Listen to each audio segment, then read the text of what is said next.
स्वामी विरजानंद जी ने महर्षि दयानंद को क्या कहा कि पहले जो जानते हो उसको पहले यमुना में बहा दो, तब आपका रूपांतरण कर सकता हूं मैं, शर्त यही है। और उन्होंने बहा दिया। उन्होंने बहा दिया तो एक प्रज्ञाचक्षु व्यक्ति से उस व्यक्ति ने वो सब जान लिया। ठीक है, उन्होंने समाधि भी लगाई, ध्यान धारणा पुरुषार्थ सारी योग साधनाएं स्वयं की, लेकिन उस व्यक्ति से उन्होंने दिशा ली। जो वेद का पुनरुद्धार हुआ उसकी ज्योति कहां से जली? वो वेद की खोज में घर से नहीं निकले थे महर्षि दयानंद, वो तो शिव की खोज में और मृत्यु को पाने के लिए, मृत्यु के रहस्य को जानने के लिए घर से निकले थे। ये वेद वाला कॉन्सेप्ट कहां से आ गया? स्वामी विरजानंद जी से। और सृष्टि ना कुछ काम किसी को निमित्त बना लेती है। मतलब जब इस प्रकृति ने भी, सृष्टि ने भी, कुदरत ने भी ये देखा कि वेदों का उद्धार होना चाहिए, तो उस व्यक्ति को निमित्त बना लिया। वो घर से नहीं वेद पढ़ने के लिए निकले थे, वेद तो उसके पिता ही पढ़ा रहे थे। यजुर्वेद तो घर में ही उनको स्मरण करवा दिया था, उधर रुचि नहीं थी उनकी। लेकिन प्रकृति ने उनको क्या बना लिया? निमित्त बना लिया। और जो वेदों का काम अधूरा छोड़ा महर्षि दयानंद ने, उसको फिर, क्योंकि उस समय इस प्रकार के संसाधन नहीं थे मास तक पहुंचाने के लिए, टेक्नोलॉजी के उनके पास संसाधन नहीं थे उस समय, कितना समय भी नहीं था, क्योंकि बहुत जल्दी उनको जाना पड़ा। कुछ और जीते वो 10, 20, 50 वर्ष तो हो सकता है बहुत ज्यादा काम कर पाते। तो फिर उस कार्य को जो अधूरा पड़ा था, प्रकृति को पूरा करवाना ही था, तो उन्होंने फिर उसी परंपरा में एक व्यक्ति को निमित्त बना लिया। श्रद्धेय स्वामी जी महाराज, अगर ये बोर्ड अगर नहीं कहेंगे, अब तो मतलब पूरी संभावना है कि ये बन ही जाएगा। तो जैसे आज योग मास तक पहुंच गया, एक एक व्यक्ति तक, तो लगता है कि अगले लगभग 20 वर्ष में वेद भी मास तक पहुंच जाएगा। तो ये प्रकृति करवाती है, ये भगवान किसी को निमित्त बनाता है, और उसमें आप में से भी बहुत सारे निमित्त बनेंगे। पता नहीं आप में से भी किस किस को चुन रखा है ईश्वर ने। तो जैसे ही हम समर्पित होते हैं ना, तो भगवान हमें चुन लेता है फिर। तो इसलिए यहां पर शब्द आया समित पाणी। वो समित पाणी होकर के प्रजापति के पास गई। समर्पण का भाव पहले होना चाहिए। कितने भी साधारण गांव के व्यक्ति के पास बैठे हो, आप एक किसान के पास बैठे हो, लेकिन अपना सारा व्याकरण, दर्शन, उपनिषद साइड में रख के जाना, तो कुछ ना कुछ लेके आओ कि आप उस किसान से। और यदि आप अपने सिर को बढ़ा के गए, ये मेरे को क्या सिखाएंगे, ये तो साधारण से व्यक्ति हैं, मैं विद्वान हूं, मैं तो वहां से पढ़ करके आया हूं, मैं इनको कुछ सिखाना चाहता हूं, ना आप उनको कुछ सिखा पाओगे और ना आप वहां से कुछ ले पाओगे। तो नुकसान हुआ ना। आप खाली होके जाओगे तो जरूर वहां से कुछ लेके आओगे, और जरूर उनको कुछ दे के आओगे। आप वो ले लेंगे आपकी बिना बोले ही, और उनको जिज्ञासा है तो वो पूछ के भी ले लेंगे आपसे। उससे पहले आप दे भी नहीं सकते हैं। आप जितने मर्जी भाषण दे के आना, वहां पे उनके जीवन में कोई परिवर्तन नहीं आएगा। तो ये हमारे ऋषि जो है ना, ये बहुत बड़े वैज्ञानिक हैं। तो ये हमें क्या सिखा रहे हैं? जीवन का व्यवहार भी सिखा रहे हैं। ऐसा नहीं है कि ऋषि केवल मोक्ष मोक्ष की बात कर रहे हैं, व्यवहार की भी बात सिखा रहे हैं कि जब किसी के पास आप जाएं कुछ सीखने के लिए, कुछ जानने के लिए, तो कैसे जाना? समित पाणी होकर के जाना, हाथ में समिधा लेके जाना कि कुछ जानना चाहता हूं, किसी प्रकार का सूखापन है अंदर, कुछ तो न्यूनता है अंदर, तो मैं आप जैसे बनना चाहता हूं। तो दोनों चले गए, इंद्र और विरोचन प्रजापति के पास चले गए।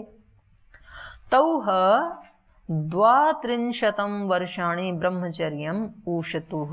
तौह प्रजापति उवाच किमिच्छन्तौ आस्ताम् इति तौ ऊचतुः यः आत्मा अपहत पाप्मा विजरो विमृत्यु विशोको विजिगित्सो अपिपास सत्यकाम सत्यसंकल्पः सो अन्वेष्टव्यः स विजिज्ञासितव्यः स सर्वांश्च लोकान् आप्नोति सर्वांश्च कामान् यः तम् आत्मानम् अनुविद्य विजानाति इति भगवतः वचो वेदयन्ते तम् इच्छन्तौ आस्ताम् इति। तो वो दोनों गए और कितने दिन तक रहे वहां पर? 32 वर्षाणि, 32 साल। 32 साल तक ब्रह्मचर्य का पालन करते रहे। आपको आए कितने कितने वर्ष हो गए? 2, 5, 4, 6, 8 और 5, 1.5, 10 और हाईएस्ट 10 है। तो ठीक है, चुपचाप 10 वाले तो 22 वर्ष चुपचाप बैठे साधना करते रहो, 1.5 वर्ष वाले 31 साल चुपचाप बैठे रहना। तो अभी 32 वर्ष जब तक ना हो जाएं तब तक तो आपको कुछ बोलना ही नहीं है। तौ है 32 वर्षाणि ब्रह्मचर्यम उषतु, तो दोनों 32 वर्ष तक ब्रह्मचर्य पूर्वक वहां रहते रहे, उन्होंने निवास किया। तौ है प्रजापति उवाच, 32 साल के बाद सुध ली, तब तक तो गुरुजी ने पूछा ही नहीं। 32 साल के बाद प्रजापति उवाच, प्रजापति ने कहा, किम इच्छन तौ आस्ताम इति, क्या किस इच्छा से यहाँ आए हो, क्या चाहते हो, किस प्रयोजन से आए हो? 32 साल तो कहा, बोले ब्रह्मचर्य की साधना करो, पहले बाद में बातचीत करेंगे। तो 32 साल के बाद बोले, भाई आपका प्रयोजन क्या है, किस लिए आए हो? आप में से तो कई तो भाग जाएंगे तब तक। बोले यहाँ आए इतने दिन हो गए, कोई पूछने वाला ही नहीं है यहाँ तो इन्होंने कहा, तौ ऊचतुहु, वे दोनों बोले, यह आत्मा अपहत पापमा, जो आत्मा पाप रहित है, विजरह जरा रहित है, विमृत्यु मृत्यु से रहित है, विशोक शोक रहित है, विजिगित्स अपिपास भूख प्यास से जो रहित है, सत्य काम है, सत्य की कामना वाला है, सत्य संकल्प है, सत्य का ही संकल्प करने वाला है, सो अन्वेष्टव्य, उसको ही खोजना चाहिए, जानना चाहिए, स विजिज्ञासितव्य है, वो ही जाननी चाहिए, स सर्वांश्च लोकान आपनोति, वो सब लोगों को प्राप्त कर लेता है, सर्वांश्च कामान आपनोति, और सब कामनाओं को प्राप्त कर लेता है, यह तम आत्मानम अनुविद्य, जो उस आत्मा को जान करके, विजानाति इति, विशेष ज्ञान को प्राप्त कर लेता है वह, इति भगवतः वच वेदयन्ते, ऐसे आप सम्माननीय के वचनों को हमने जाना, हमने सुना, आपने ऐसी उद्घोषणा की और वो हमने सुना।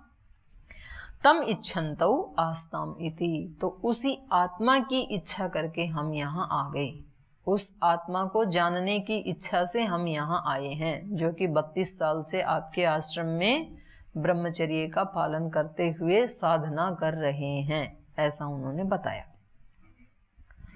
तौ है प्रजापति उवाच, य एषो अक्षिणी पुरुषो दृश्यत एष आत्मा इति है उवाच, तद अमृतम अभयम एतद् ब्रह्म इति अथ यो अयं भगवतो अप्सु परिख्यायते, यश्च अयम् आदर्शे कतम एष इति एष उ एव एषु सर्वेषु एतेषु परिख्यायते इति होवाच। तौ है प्रजापति उवाच, उन दोनों से प्रजापति ने कहा, उन्होंने कहा ना हम आत्मा को खोजने के लिए आए हैं, तो प्रजापति ने उन दोनों से कहा, यह एषो अक्षिणी पुरुषो दृश्यते, ये जो आंख में जो पुरुष दिखाई देता है, आंख में जो ये काली सी पुतली है ना जो, तो उसके अंदर आप जब शीशे में देखेंगे तो आपको जो दिखाई देगा वहां पर वो ही क्या है, आत्मा है। यह एषो अक्षिणी पुरुषो दृश्यते, तो आज सारे कक्षा के बाद जाके शीशा मत लेके बैठ जाना। हाँ, कभी वो स्वामी परमार्थ देव जी बोले क्या सिखा दिया, सारे ऐसे लेके बैठे हैं, तो आप कुछ और ही देख के आओगे फिर।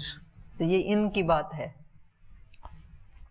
तो इन्होंने कहा यह एषो अक्षिणी पुरुषो दृश्यते, ये जो आंख में पुरुष दिखाई देता है, एष आत्मा, यही आत्मा है। इति होवाच, ऐसा उन्होंने कहा गुरुजी ने, प्रजापति ने। और वो आत्मा कैसा है, तद अमृतम अभयम, वो अमृत है, अविनाशी है, उसका विनाश नहीं होता है। अभयम, वो भय रहित है, आत्मा को कभी किसी का भय नहीं होता है। एतद ब्रह्म, और यही ब्रह्म है जो आपकी आंख से झांक रहा है। ये पहले भी आया था ना, पढ़ा था ना आपने, कि इसको झरोखा बताया था कि जैसे कोई महल में बैठ करके झरोखे से बाहर झांक रहा हो, ऐसे ये जो ब्रह्मपुरी है इसमें बैठा हुआ ब्रह्म कहाँ से झांक रहा है? आंख के माध्यम से बाहर झांक रहा है, सारे इसको देख रहा है, ब्रह्मांड को, और ब्रह्मांड वाले उसको देख रहे हैं, बाहर वाले उसको देख रहे हैं। तो जो झरोखे में है उसको बाहर का सब कुछ दिखेगा, लेकिन बाहर वालों को वो बहुत ध्यान दें तो थोड़ा सा दिखेगा, नहीं तो नहीं दिखेगा झरोखे में से।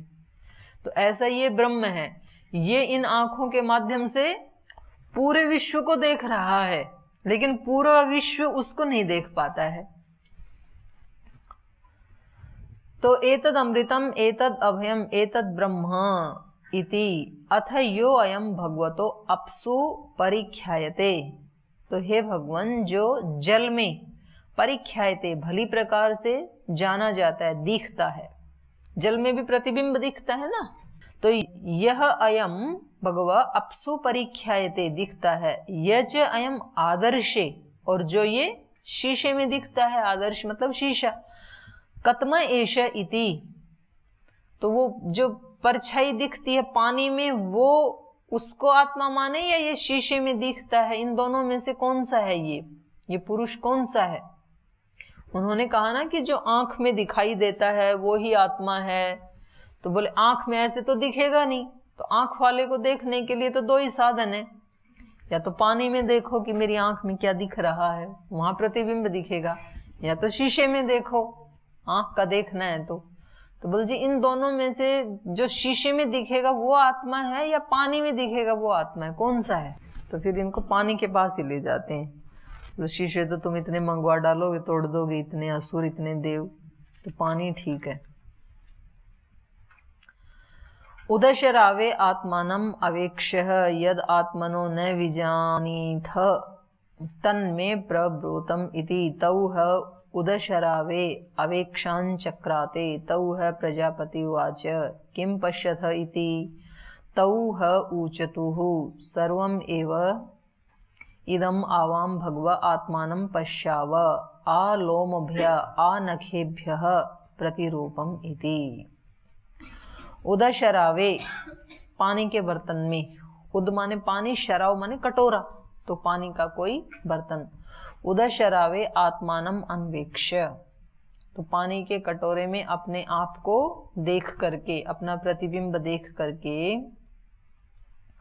उदशरावे आत्मानम अवेक्ष्य यद आत्मनः न विजानीथ तत् में प्रब्रूतम। तो कह रहे हैं भली प्रकार देख करके जो आत्मा के विषय में न विजानीथ, जो नहीं जान सका, तत् में प्रब्रूतम, तो वह मुझे बताओ। इति तौह उदशरावे आवेक्षांचक्राते, तो उन दोनों ने उस जल के कटोरे में आवेक्षांचक्राते अपने अपने चेहरे को देखा। तौह प्रजापति उवाच, तो उन दोनों से प्रजापति ने कहा किम पश्यथ, क्या देख रहे हो, क्या दिखाई दे रहा है कटोरे में आपको?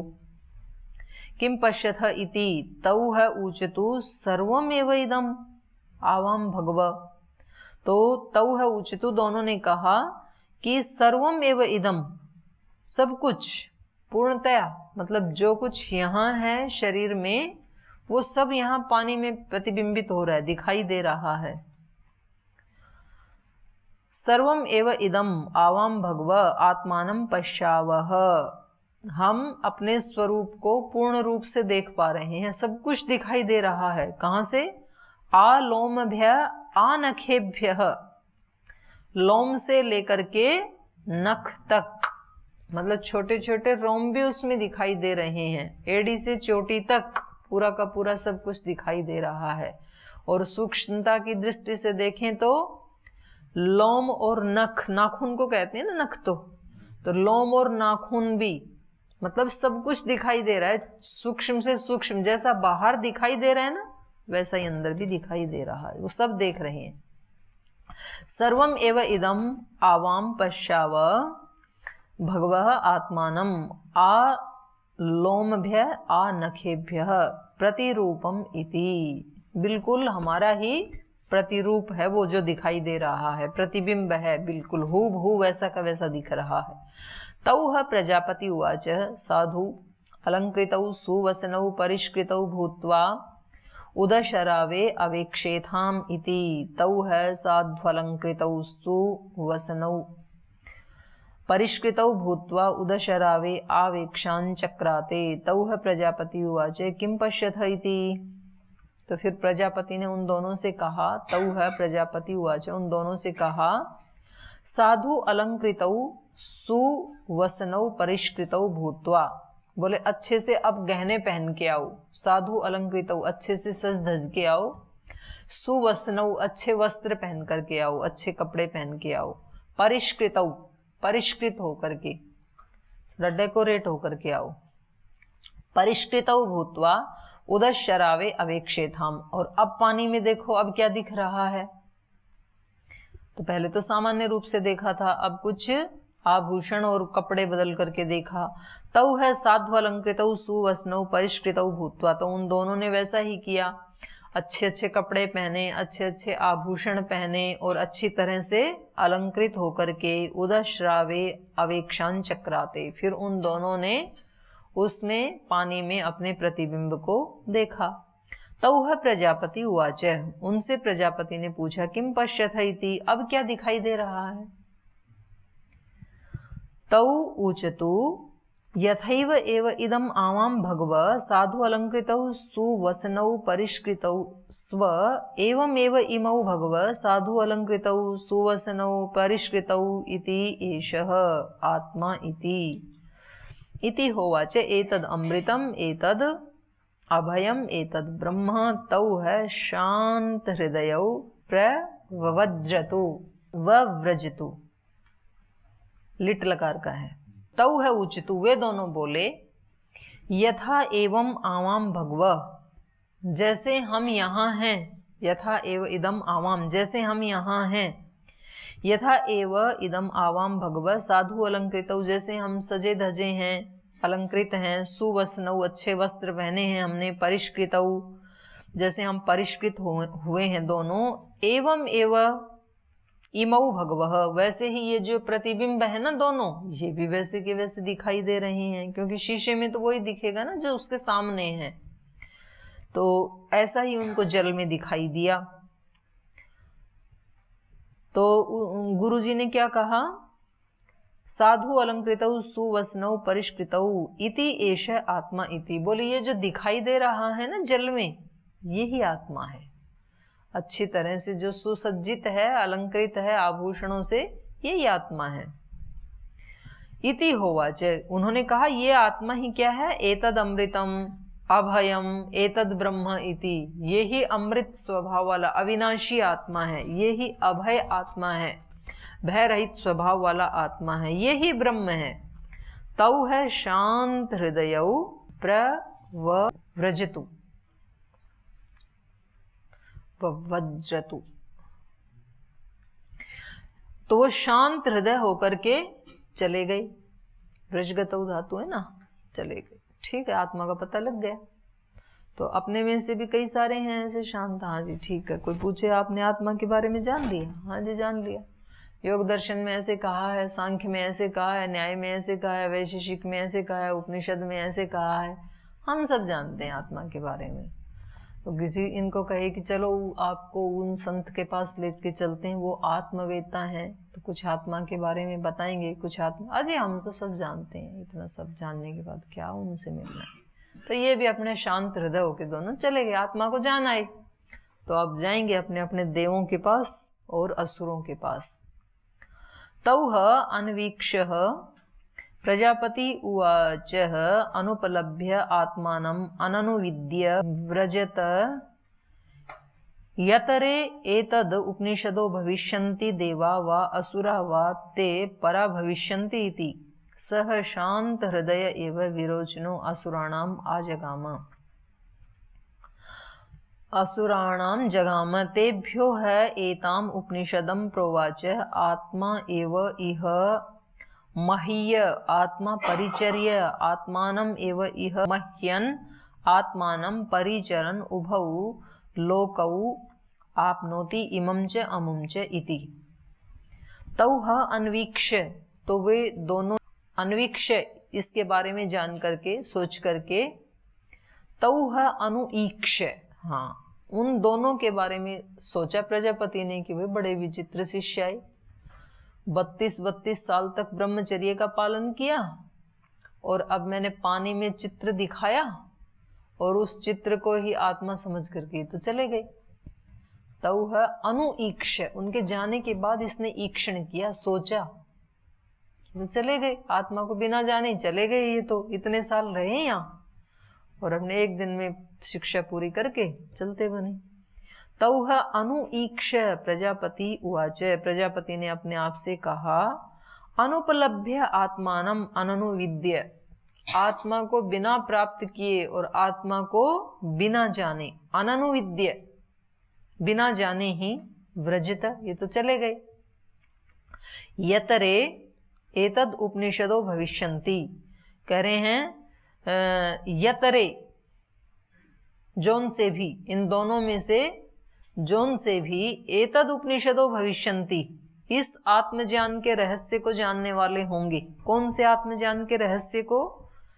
जो ये परछाई वाला ज्ञान है, इसी को आत्मा मान लिया और इनमें से जोन से भी इसी को ही अपना वो बना लेंगे सिद्धांत, इसी को अपना अंतिम ज्ञान बना लेंगे कि यही आत्मा है।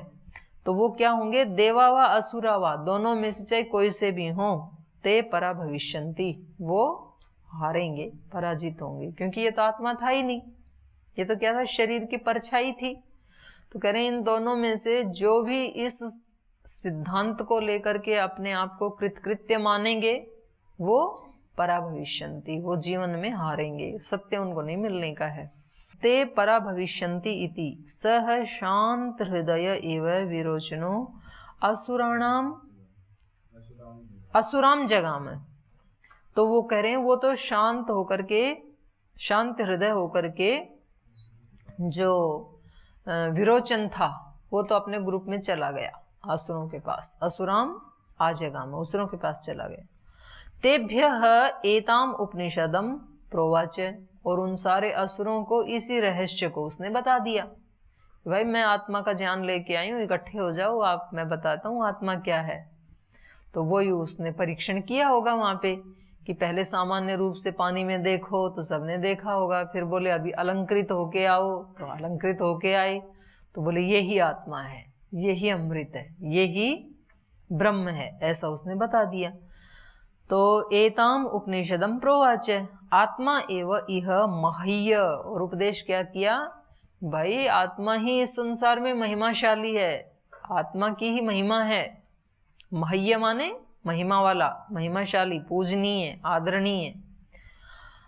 आत्मा एव इह मह्य, आत्मा परिचर्य, आत्मा ही क्या है? परिचर्या करने योग्य है, माने ढूंढने योग्य है। आत्मा परिचर्य, आत्मानम एव इह मह्यन, इस आत्मा की महिमा को ही महत्व देते हुए, आत्मानम परिचरन, इस आत्मा का ही परिचरण करते हुए, इसी की सेवा आराधना करते हुए, उभौ लोकौ आपनोति इमं च अमुं च, इसी आत्मा की महिमा को जानते हुए, इसी की सेवा करते हुए, इसी को महत्व देते हुए दोनों लोकों की प्राप्ति हो जाती है, इस लोक की भी और उस लोक की भी। तो इनकी दृष्टि में आत्मा क्या है? शरीर और शरीर की परछाई। तो इस शरीर को अच्छा अच्छा खिलाओ, अच्छा अच्छा पिलाओ, अच्छा अच्छा पहनाओ, इसको अलंकृत करो, तो इस लोक की प्राप्ति हो गई। और अमुंच, मरने के बाद भी इस शरीर की अच्छी सी अर्थी बनाओ, उस पे अच्छे से शाल दुशाले उड़ाओ, उसके ऊपर फूलों से उसको सजाओ, और फिर उसके पास कुछ यहाँ की सामग्री भी रख दो जो वो रोज खाता था ना। तो रखते हैं, सच में रखते हैं, तो उसके लिए कुछ फल रख दो, कुछ चावल दाल रख दो, कुछ साबुन तेल रख दो, तो उसको उस लोक में भी वो तृप्त होकर के रहेगा। इस लोक की भी प्राप्ति हो गई, उस लोक की भी प्राप्ति हो गई। ये किसने इस रहस्य को जाना? असुरों ने। ये असुरों का सिद्धांत है। वह शरीर को ठीक रखो यहां जीते हुए तो इस लोक की प्राप्ति होगी, और इसके सुख के साधनों का, माने इस शरीर को कैसे ज्यादा से ज्यादा कंफर्ट जोन में रखा जा सकता है, उसके साधन जुटाओ। तो यही क्या है? आत्मा की महिमा को हमने जान लिया है, ये महिमाशाली है। यही आत्मा, इसी की परिचर्या करनी चाहिए, इसी की सेवा करनी चाहिए, क्योंकि इसकी सेवा करना, किसकी सेवा करना है? आत्मा की सेवा। यही ब्रह्म है, यही आत्मा है, यही अभय है, यही नित्य है। ऐसा उन्होंने उस उपदेश को जान लिया असुरों ने। तो बोले दोनों लोगों की प्राप्ति हो जाएगी। तो विरोचन उनके गुरुजी बन गए, ऐसा उपदेश लेकर के आ गए। तस्मात् अपि अद्य इह आददानम अश्रद्धानम अयजिताम अयजमानम आहु असुरो बत इति असुराणाम ही एष उपनिषत् प्रेतस्य शरीरम भिक्षया वसनेन अलंकारेण इति संस्कुर्वन्ति एतेन ही अमुम लोकम जेष्यन्त मन्यन्ते। तो कह रहे हैं इसलिए तस्मात् अपि अद्य इह, कह रहे हैं आज तक भी, तस्मात् अपि अद्य इह अददानम, दान न करने वाले। असुर जो है वो दान नहीं करते हैं, देवता दान ही करते हैं। देवता कस्मात्, देवता दानात्, दान करने के कारण ही वो देवता हैं। और ये असुर क्यों हैं? क्योंकि ये देते नहीं है। अददानम, ये दूसरे को नहीं देते। क्यों नहीं देते? ये कहते हैं सब कुछ तो यही तो है, इस शरीर को दो, यही ब्रह्म को देना है, तो दूसरे को क्यों देना है? तो कह रहे हैं तस्माद् अपि अद्य इह, इसलिए आज तक भी यहां पर अश्रद्धानम अददानम अश्रद्धानम अयजमानम आहु, इसलिए ये असुर आज भी कैसे हैं? अददानम, न देने वाले, वो नहीं देते किसी को भी। अश्रद्धानम, श्रद्धा भी नहीं रखते हैं किसी के प्रति, क्योंकि वो तो दूसरे को मानते ही नहीं ना। ब्रह्म आत्मा सब अपने इस शरीर को ही मानते हैं। इसलिए अददानम अश्रद्धानम अयजमानम, यज्ञ न करने वाले, यज्ञ भी नहीं करते हैं, क्योंकि यज्ञ की तो मूल आत्मा ही क्या है? दूसरे के लिए देना, वहां तो देना ही पड़ता है। और दे करके भी वो भी दूसरों के लिए है। इदन न मम, ये और कहना पड़ता है साथ में, मेरा है ही नहीं तो मैं दूंगा भी क्या। तो ये क्या करते हैं? अयजमानम, ये यजन न करने वाले आहुहु कहे जाते हैं। आज भी उन लोगों को ही असुर कहा जाता है। आसुर बत इति, निश्चित रूप से आप उनको असुर जाने। आज भी जो अददानम अश्रद्धानम अयजमानम आहु, जो आज भी अश्रद्धालु हैं, श्रद्धा नहीं रखते हैं, यज्ञ नहीं करते हैं, और जो किसी को कुछ देते नहीं है, वो क्या है? असुरी हैं। उनको निश्चित रूप से असुर ही जानना, क्योंकि इनका तो क्या हो गया? एषा ही उपनिषद प्रेतस्य शरीरस्य भिक्षया वसनेन अलंकारेण इति संस्कुर्वन्ति, क्योंकि इनका तो उपनिषद ये, इनका सिद्धांत ये, इनकी विचार शैली ही किस पे टिकी हुई है? देहवाद पे टिकी हुई है। देह को ही आत्मा मान लिया ना, देहात्मवाद, देह को ही आत्मा मानते हैं ये तो ऐसा ही उपनिषद, यही इनकी उपनिषद विचार शैली है इनकी। प्रेतस्य शरीरम, जो प्रेत शरीर है उसको भिक्षया वसनेन अलंकारेण, भिक्षा से, भिक्षा माने खाने पीने की वस्तुएं, वसनेन वस्त्रों से, अलंकारेण आभूषणों से, संस्कुर्वन्ति सजाते हैं। और सोचते क्या है? एतेन ही, इससे ही अमुम लोकम जेष्यन्त, उस लोक को भी हमने जीत लिया है, ऐसा मन्यन्ते, ऐसा वो मानते हैं। तो ये और कल इस प्रसंग को हम आगे पढ़ेंगे, आगे बढ़ाएंगे। आज समय हो गया, पाठ को यहीं विराम देते हैं।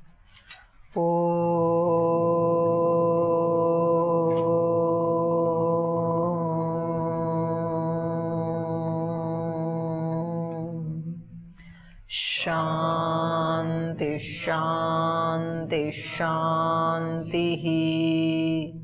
श्री गुरुभ्यो नमः।